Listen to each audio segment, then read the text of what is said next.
Welcome, the War Chief of Light is back with another epic video.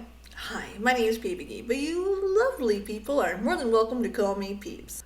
Alright, so today we're going to have a little bit of fun. We're going to be ranking the Scions of the 7th Dawn from the bottom to the top. It's a list that I created, so it's obviously personal opinion, and there's a few in there y'all are probably going to get a little mad. That's okay. I'm fine with that. However, here's your spoiler warning. This is the list of Scions of the 7th Dawn up until Endwalker. So there may be a few who have joined the group. There may have been a few that have left the group. We're going to talk about them. So if you haven't got there and you don't want to know who's what's where or why, you've been warned. So I'm feeling a little bit of spicy, so let's get into it right now. Starting with number 12, Minfilia. Yes, she's my dead last. I didn't like her. I'm not going to lie to you guys. Remember, her story for me started in 2.0 and it was dry as hell. Even her voice didn't match. You walk in, you see this badass woman looking like she's about to beat your ass, and then this tiny little voice, and you're like, okay. Again, her story was very dry. When she died, I was like, oh, a character I know died. It really wasn't more emotional than that. I didn't like her. I'm sorry. 11, LYSE. Yeah, listen, we know she was going to be near the bottom, and it's nothing personal. I actually liked her a lot as Ida. I know, right? I liked the idea of having a dumb, all brawn, no brain type character, and it be a woman. That's right, she was there to kick ass, chew bubblegum, and she was out of bubblegum.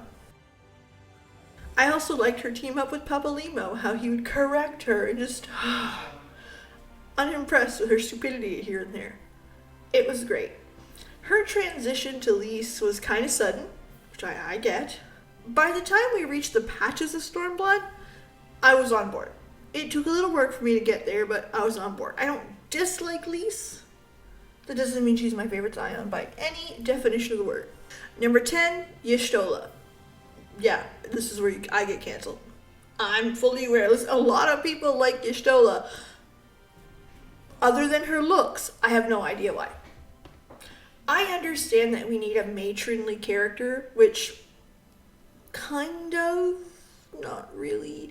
More than anything, she's exposition. She explains why the plot is moving along, and that's cool and all, but we got better characters for that. Her only redeeming moments with me was with her and Runar. And honestly, they could have done more with that. Kittens! I want kittens. But that's it. To me, and I'm sorry, if she would have died in Shadowbringers, I would have been fine with that. It would have been okay. I'm good. Number 9.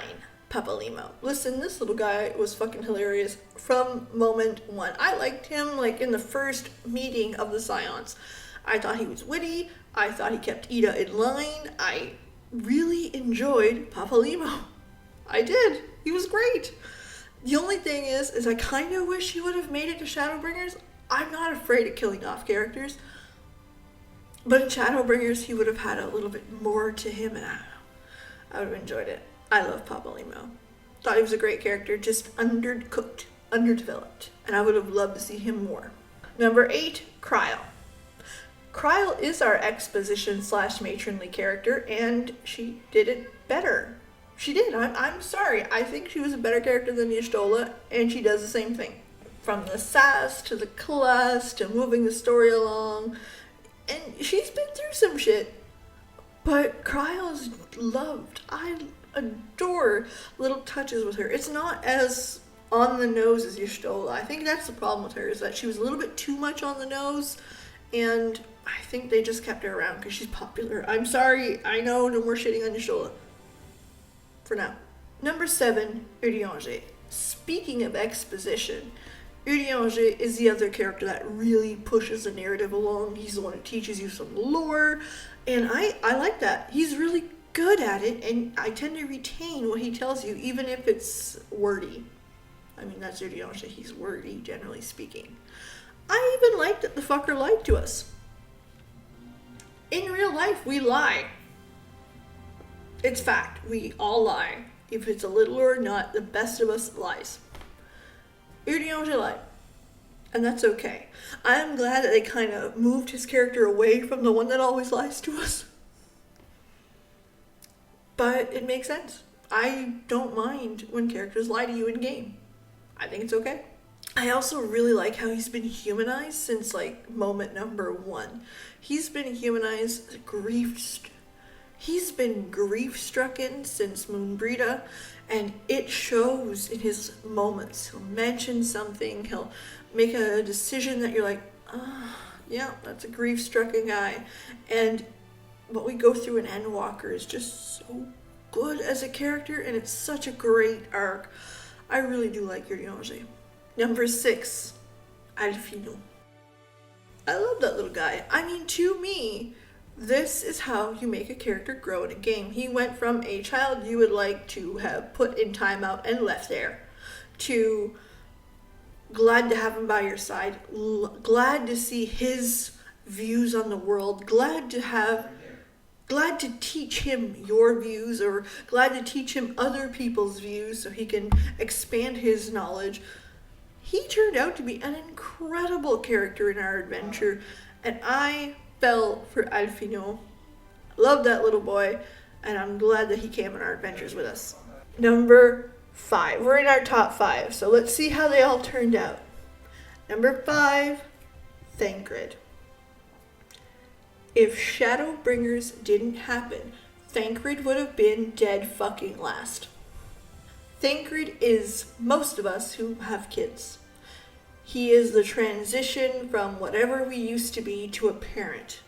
And some of us, it's not right away. When you're holding your child for the first time, some of us don't parent. Thancred's journey is so realistic. And I'm a parent, I can't help but feel that. And I loved it. And again, I want to be honest here. I hated the edgelord thief archetype that he had. Every anime, nope. Did not like that at all. But watching him become a father to Reen and get over his grief, to be able to teach her and guide her was incredible. Even how he named her Blessing. She's a blessing to him. She's not blessed with a god. It's all so intelligent. It's all an incredible journey. And through Endwalker, Reen is who he's worried about. His father. And I loved his arc. Now, I'm not gonna lie to you guys, the next 4 were pulling hairs. They were not easy to differentiate, but we got there somehow. Number 4, ALISAIE. I fucking love ALISAIE. I love my little sasspot. And to be perfectly honest, outside of content creation, gaming, and all this stuff, she's the one that most resembles me, personality-wise. A little bit of a firecracker, don't get stepped on, doesn't take shit from nobody, but who has to learn to lean on someone, and has to learn that no, you can't do it all yourself. You need a team of people, you need friends, you need a family. Yep, that's Peeps. That's 100%. I love that character incredibly. And let me just say, I think she's the best voice acted. Because everything she says with emotion, you feel that in your soul somewhere. Love her. Number 3, TATARU. Our little business mogul extraordinaire. I love what they did with her. Did you guys imagine that she would be owning empires? When you first met her in the Waking Sands, she went from learning how to fight and failing miserably to owning empires. I mean, wow. Her Heaven's Ward transition where she learned, okay, I can take the skills that I know and mingle, learn knowledge, use it for power and money. And she's fucking cute. Call me biased, but everyone likes TATARU. And if you don't, you're sus. I'm sorry. Number 2, G'raha Tia. I fucking love G'raha. I honestly thought when I first met him that he was a throwaway character. Introduced, thrown in a tower, goodbye, never to be seen again. I forgot who he was for a little while. Honestly. And then Shadowbringers absolutely brought it to the next level. This is a person who spent hundreds of years not only leading people, watching them grow. He studied. He learned of all of our exploits. He did everything he could to get to know us through books and our... He is the ultimate fanboy. When we finally bring him back, what a character he is. He's fun-loving, bright-eyed, bushy-tailed, just wants to adventure and learn and have fun with us. He's a bestie. He is a true bestie who... I love the direction he ended up, and I absolutely love my burger-munching bestie. Finally, if you've been paying attention, you know who this is. Number 1, Estinia. I know. It took me some really going through it quite a bit to list them out correctly, but I think Estinia edges everybody else for 2 or 3 big reasons. 1, character growth. I made a video on him in Heavensward, both back when I was in Heavensward, because I couldn't believe the absolute shift of a character in one expansion. His family was lost to dragons. He goes and spends a lifetime training to fight and kill dragons to the point where he's the expert at it, to learn that he is the enemy. And his adaptation to that is incredible. The second reason that I have to put him there is because, to me, he's the most realistic character of all of them. I married an Estinia. My husband's just like him. Estinia is uncaring, cold, cranky, doesn't say very much at all, until you realize that he's none of those things. He's just reserved. He's the type of person who you have to get to know to really get into, and when they do show emotion, it's genuine, it's intentful, it's deeply caring, because when they do show their emotion, it's on their sleeve, and even romantic in a way. We're describing my husband at the same time, so you know.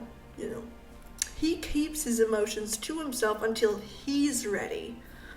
And when he is, it's like a gift. Like, I trust you. This is how I'm feeling.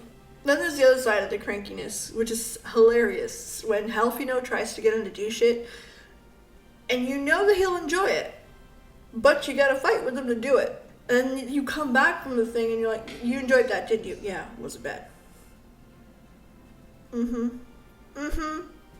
Don't bullshit me. I may be projecting a little bit there, just saying. And ironically, the money thing where he's piss poor with it, that's also true to real life. Just saying, I'm the house TATARU. So he's just so on the nail for me. Everyone's got a different worldview, a different lived experience, and some characters will just resonate. No, that person I know in real life, I know that one. For me, it's Estinia. So say what you want, but from my lived experience, Estinia is my guy. Alright, so what does your list look like? Do you agree, disagree? Most you'll disagree, and that's okay. Let me know in the comment section down below. If you like this video, give me a big old thumbs up. If you didn't, well, cool. Be honest with me, I'm a big girl, I can handle it.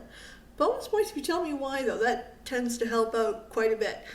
All that being said, if you like the nerdy stuff, you like the content, you like video games, you like Final Fantasy, subscribe, ring the bell, watch a few streams. Listen, we do this thing all the time.